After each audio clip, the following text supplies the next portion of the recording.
neste momento, Deus, através desta emissora, leva até você mais um programa de fé, com mensagens, hinos e orações a seu favor.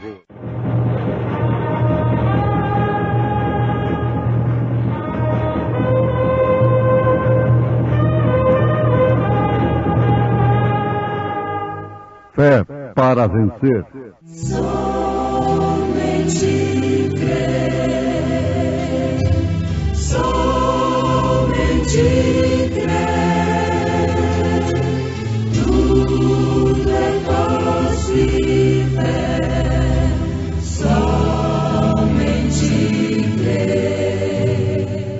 Visto como seu divino poder nos deu tudo o que diz respeito à vida e piedade, pelo conhecimento daquele que nos chamou para a sua glória e virtude, pelas quais Ele nos tem dado grandíssimas e preciosas promessas, para que por elas fiqueis participantes da natureza divina, havendo escapado da corrupção que pela concupiscência há no mundo.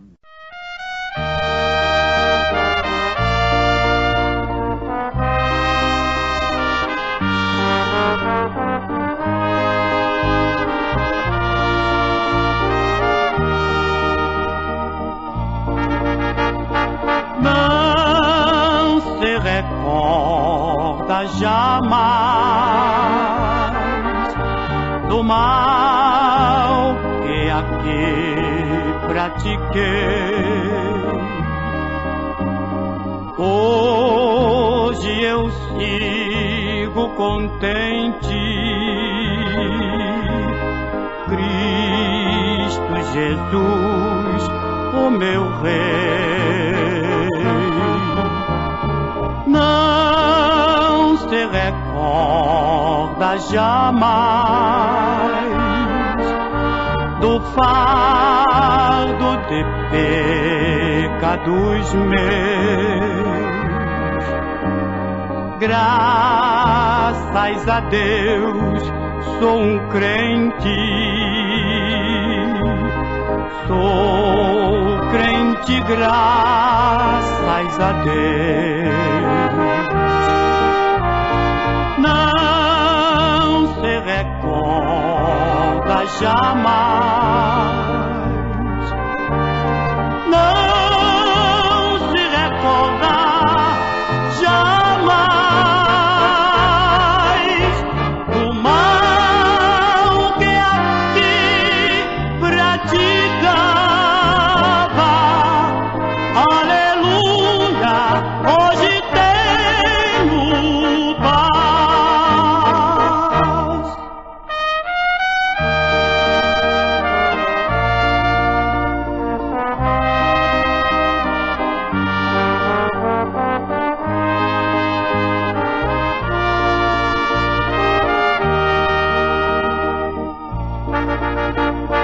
Não se recorda jamais dos atos de abominação. Hoje eu sigo cantando com Deus no meu coração.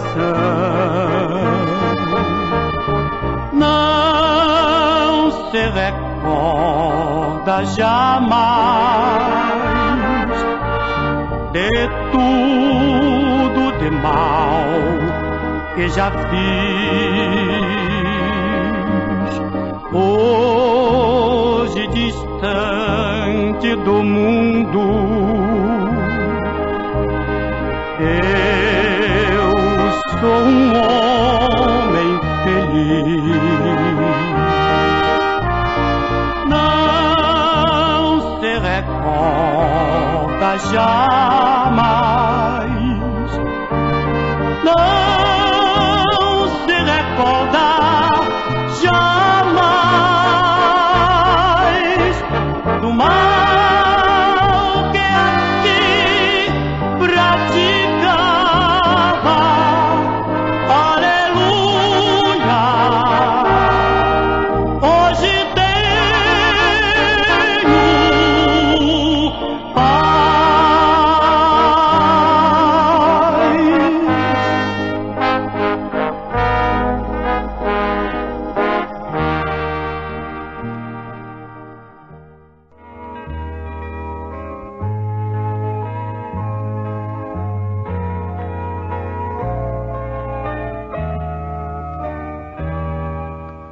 Certa feita, respondendo perguntas de um jornalista, enfrentando o interrogatório de um jornalista por quase 1 hora, ele, por fim, quis me apanhar sobre o assunto do transplante. A coisa estava no auge. Transplante de coração, transplante de rins. E o João Boiadeiro estava comendo ovos fritos e, pelo que ouvi, até tomando cachaça com o coração de outro. Isso ficou na história. Nós temos até uma moda sertaneja em torno do assunto, que é até muito bonita, muito triste, não? Muito bem, então ele disse, o jornalista disse: bom, pastor, a ciência vai transplantar o cérebro. E agora eu quero fazer uma pergunta para o senhor. Quando a ciência tirar o cérebro de um homem que não fuma, que não bebe, que não mente, que não prostitui, e colocar ali o cérebro de um mentiroso, de um adúltero, de um fumante, beberrão, qual vai ser o comportamento daquele homem crente que recebeu o cérebro de um descrente? Jesus disse que não era para nós pensarmos o que haveríamos de responder quando estivéssemos diante de tais circunstâncias. E ele cumpre a sua palavra. Naquela hora parece que eu me vi num aperto tremendo. Então aquele homem ia pensar com o cérebro de um fumante, que antes era um crente, tinha um cérebro de um crente, pensava como crente, agora ia pensar com o cérebro de um fumante, de um beberrão, de um adúltero, de um mentiroso. Mas me veio no espírito na hora o socorro. A ciência pode transplantar até mesmo o cérebro, coração e todos os órgãos, mas nunca poderá transplantar o espírito do homem, a sua alma. O homem é composto de corpo, alma e espírito. No corpo o homem pode trabalhar, pode trocar órgãos, trocar braço, cérebro, olho, coração, rins. Mas na alma, no espírito, só há um que pode. Mas ninguém. Não é o doutor fulano, nem o cientista ciclano, nem quem quer que seja. É o autor e o consumador da fé. É o mesmo que o senhor me perguntar: bom, aquele carro tinha um motorista que fazia isto, aquilo outro. Era um motorista que o dirigia para determinados lugares ilícitos e para determinados fins negros, horríveis. Depois ele vende aquele carro e aquele carro vai parar na mão de um homem idôneo, de um homem sincero, de um homem que ama as coisas honestas, de um crente. Aquele carro não vai andar mais para aqueles fins que ele andava antes. Não vai servir mais para aquilo. Vai servir para outras coisas. Para conduzir a família. Por isso, quando se compra um carro usado, deve consagrá-lo a Deus, santificá-lo. Quando se vai dormir num quarto de hotel, qualquer coisa, deve se ajoelhar antes, expulsar espíritos adúlteros, de crime, de roubo, de desastre, destas coisas todas, não com superstições, Mas o crente que ora com convicção, consagra e santifica a sua comida, onde quer que seja, num restaurante, em qualquer lugar. Então, se ele consagra a sua comida, ele deve consagrar a sua casa, o seu leito, a cama onde ele vai dormir na viagem, o carro deve ser consagrado ao Senhor. Muito bem, amados. De todos os modos, o que manda é o piloto. E no caso deste veículo humano, é o piloto, é o homem da máquina lá embaixo que manda. É a alma, que é a natureza do espírito. E quando nós tomamos a idade da consciência, logo nós manifestamos a natureza de nossos pais, que herdamos como tradição dos nossos pais. Mas, se aquela alma é uma semente que vem de Deus, ou mais cedo ou mais tarde, aquela semente deverá manifestar a sua natureza, vinda de Deus.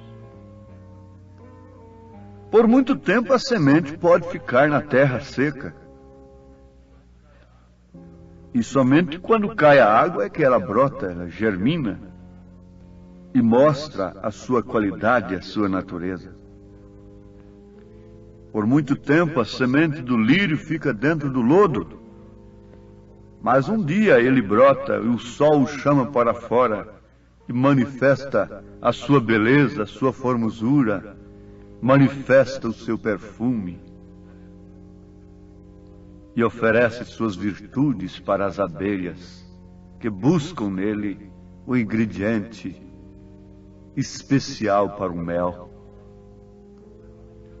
Oh, sim, o profeta de Deus, fugindo dos bailezinhos que seus pais faziam em sua casa, ele passava a noite no mato. E um dia ele pôde ver ali uma florzinha, num lugar que antes ele tinha feito fogueira ali, acendido fogo para passar a noite. E logo depois do fogo veio a neve. Então aquele pedaço de terra, aquela porção de terra ali tinha sofrido fogo e neve, gelo. Mas no determinado tempo, ele chega ali e vê uma florzinha e pergunta para a florzinha: onde estava você, florzinha? Que não morreu com o fogo? Que não morreu com o gelo, com a neve? Onde estava você? Estava escondida, hein? Você estava lá dentro, hein, florzinha? Em forma de uma semente, guardada, escondida. Mas agora você está aqui manifestando sua beleza. Onde estava você, florzinha? Oh, meus amados, isso é tremendo. Isso é maravilhoso. Isso é que é o Evangelho. Isso é que é o segredo de Deus. A natureza do crente, do verdadeiro cristão, é manifestada justamente através da palavra de Deus, que é a água que cai sobre a semente que estava ali no seio da terra, que estava ali no lodo, que estava ali no pecado, que estava ali num corpo, num veículo que, por tradição, manifestava somente o pecado. Como São Pedro disse, não foi com ouro e nem com prata que fostes resgatados da vossa vã maneira de viver, que por tradição recebestes dos vossos pais, mas com o precioso sangue de Cristo, como de um cordeiro imaculado e incontaminado. Oh, falamos em ovelha, falamos em cordeiro. e estamos falando em natureza, então deve-se pensar muito na natureza do Cordeiro. Como cristãos, como filhos de Deus, devemos herdar a natureza do Pai. Como o filho herda a natureza do Pai, terreno, naturalmente, o seu físico. Pedro está dizendo que nós herdamos dos nossos pais. Mas se somos filhos de Deus, então herdamos a natureza de Deus. Ele diz assim: visto como o seu divino poder nos deu tudo o que diz respeito à vida e piedade, pelo conhecimento daquele que nos chamou para a sua glória e virtude, pelas quais ele nos tem dado grandíssimas e preciosas promessas, para que por elas fiqueis participantes da natureza divina, havendo escapado da corrupção que pela concupiscência há no mundo. Isso é de chamar a atenção daqueles que de fato gostam e amam a verdade, e buscam esta água que rega a sua natureza, vinda de Deus. Se manifestamos a natureza dos nossos pais terrenos, então devemos manifestar a natureza do nosso Pai Celestial, que sobrepuja, que vence a natureza terrena. Como Paulo disse aos Colossenses, ele diz assim: mortificai os vossos membros que estão sobre a terra, a prostituição, a impureza, o apetite desordenado, a vil concupiscência e a avareza, que é a idolatria. A essas alturas ele já está mostrando o que esses membros, o que essa carne manifesta de uma maneira natural. Aos Romanos capítulo 8, versículo 6, ele diz: porque a inclinação da carne é morte, mas a inclinação do Espírito é vida e paz. Porquanto a inclinação da carne é inimizade contra Deus, pois não é sujeita à lei de Deus, nem em verdade o pode ser. Precisa de uma mortificação. Então, você sabe para o lado que a árvore está pendida, é o lado que ela vai cair. E se a inclinação da carne é inimizade contra Deus, você vai cair contra Deus. Se você morrer na carne, é necessário nascer de novo. Isso não quer dizer de maneira alguma reencarnar-se. Você reencarna 10 vezes, 20 vezes, e nasce 10 vezes, 20 vezes pecador, mentiroso, adúltero. Nasce homem todas as vezes. Carne. Se nasceu carne, nasce com a carne a mesma coisa, inimizade contra Deus. Nascer do Espírito é aquilo que São Paulo disse, com experiência própria. Aquele que mentia não mente mais, aquele que roubava não rouba mais, aquele que adulterava, que prostituía não prostitui mais. Deixa o viciado o seu vício e se liberta pelo poder de Deus. Apesar de tudo isso ser santificação apenas, ser a limpeza de um vaso, de um copo que saiu lá do barro, mas assim mesmo ele ainda fica vazio, como muitos santos estão aí vazios. Ele tem que ser cheio do Espírito Santo. Mas enfim, qual é a natureza que nós devemos ter? A Bíblia toma tipos. Vocês podem dizer: esse profeta, esse pregador é um tipologista apenas. Jesus foi assim. Ele tomou o cordeiro. João Batista apontou o cordeiro de Deus. Os apóstolos fizeram isto. A Bíblia toda toma a natureza. Paulo chegou a dizer que a natureza deixa todo homem inexcusável diante de Deus. É uma Bíblia aberta. De onde vem você, Rosinha? Onde você estava durante a neve? Onde você estava durante o fogo? Onde estava você, Maria Madalena? Onde estava você, ladrão perdido? Ali está uma semente escondida. semente de cordeiro. Nós temos aprendido que o cordeiro estava ali sendo lavado. O cordeiro era lavado antes do sacrifício. Estava ali João Batista e Jesus dentro do rio. E não desceu uma terceira pessoa sobre Jesus, mas desceu o próprio Pai dizendo: Tu és meu filho amado, em quem tenho prazer de habitar. O Espírito Santo em forma de pomba, não de pessoa, representando a ave mais pura que há no espaço, a pomba.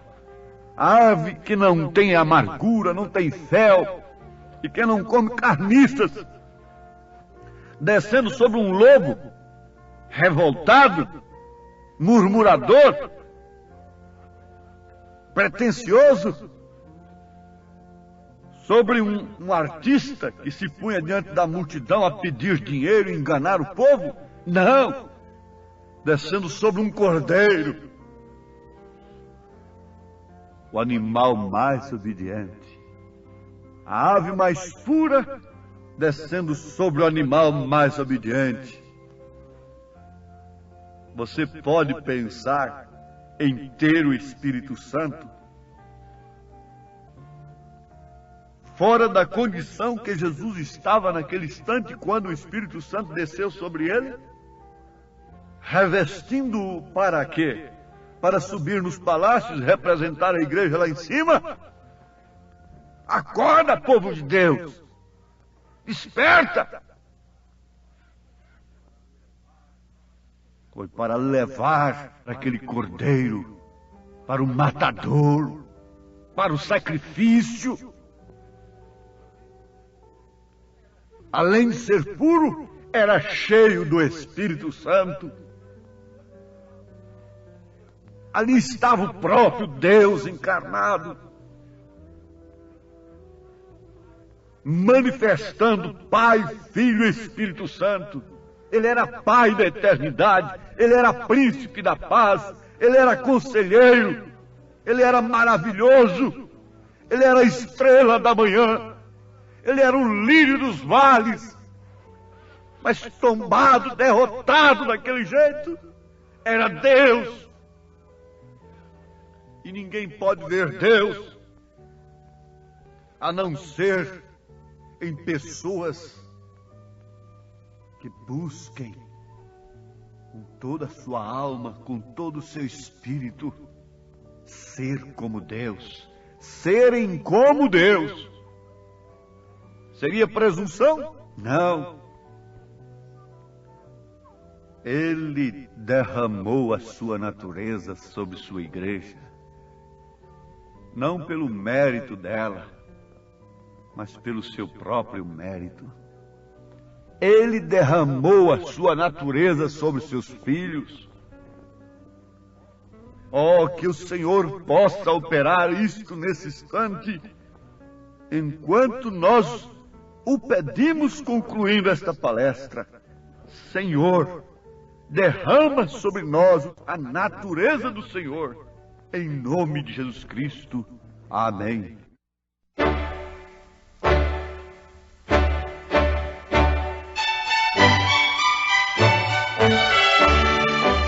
Ouvintes, escreva-nos pela caixa postal de número 15.020, 15020, CEP 74.501-970, Goiânia, Goiás. O nosso endereço na internet é www.apalavraoriginal.org.br.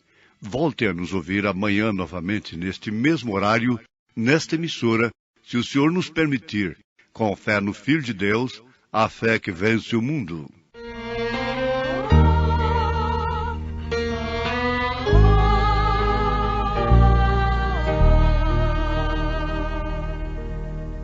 A imagem de Deus se nos fez por amar, para para a glória divina ao mundo mostrar.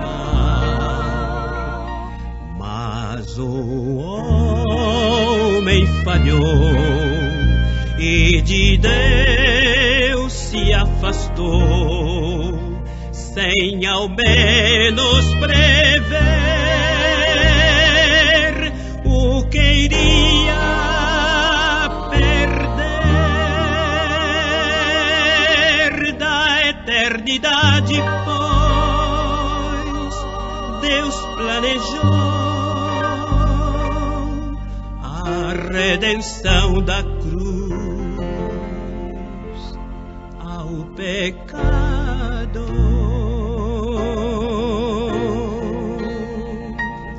E da glória dos céus Ele ao mundo desceu, pra de novo nos legar a imagem de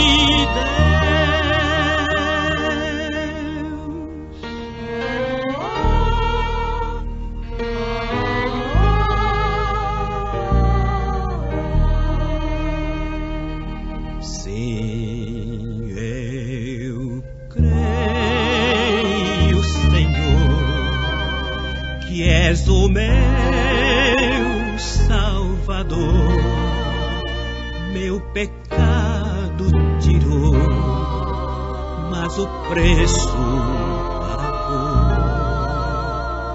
Viverei pra cantar tão real salvação, minha vida hei de dar, também meu coração.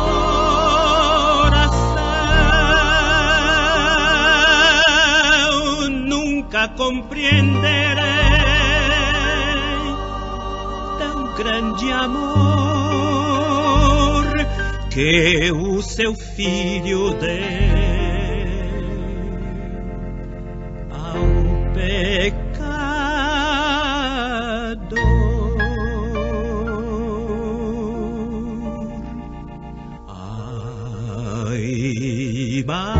Imagem de Deus, com fervor louvarei, e enquanto eu viver